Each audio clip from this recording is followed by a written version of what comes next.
मुलांच्या शाळा लवकरच सुरू होत आहेत आणि रोज पडणारा प्रश्न तो म्हणजे टिफिनसाठी काय द्यायचं.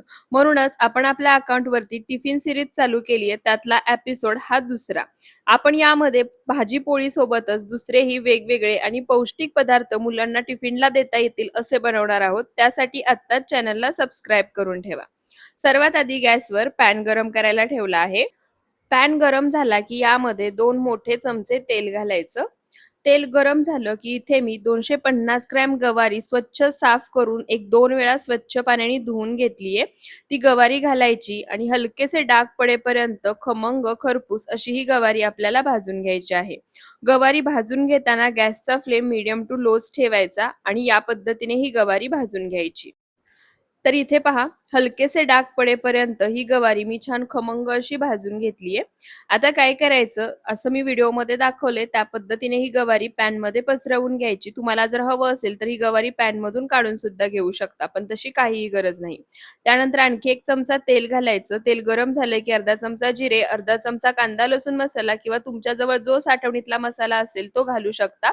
अर्धा चमचा गरम मसाला घालायचा, थोडंसं पाणी घालायचं. पाण्यामध्ये हे पावडर मसाले फक्त एक अर्धा मिनिटभर परतून घ्यायचे आणि त्यानंतर गवारी सोबत मिक्स करून गवारी सोबतच एक 2 ते 3 मिनिटं छान असे परतून घ्यायचे. मसाले आणि गवारी मसाल्यासोबत मिक्स करून एक 2 ते 3 मिनिटं परतून घेतली, की आता यामध्ये चवीनुसार मीठ घालायचं. मीठ घातल्यानंतर पुन्हा एकदा ही गवारी एकसारखी मिक्स करायची आणि एक अर्धा मिनिटभर परतून घ्यायची. त्यानंतर गॅसचा फ्लेम पूर्णपणे लो करायचा, पॅनवर झाकण ठेवायचं आणि मंद आचेवरच एक 2 मिनिटं छान अशी वाफ काढायची. तर इथे पहा एक 2 मिनिटं झाकण ठेवून मंद आचेवर एक छान अशी वाफ काढली आहे. आता खालून एकदा ही गवारी एकसारखी मिक्स करून घ्यायची. त्यानंतर आता यामध्ये 2 मोठे चमचे भाजलेल्या शेंगदाण्याचं कूट घालायचं. भाजलेल्या शेंगदाण्याचंच कूट वापरायचं आहे, कच्च्या शेंगदाण्याचं वापरायचं नाही.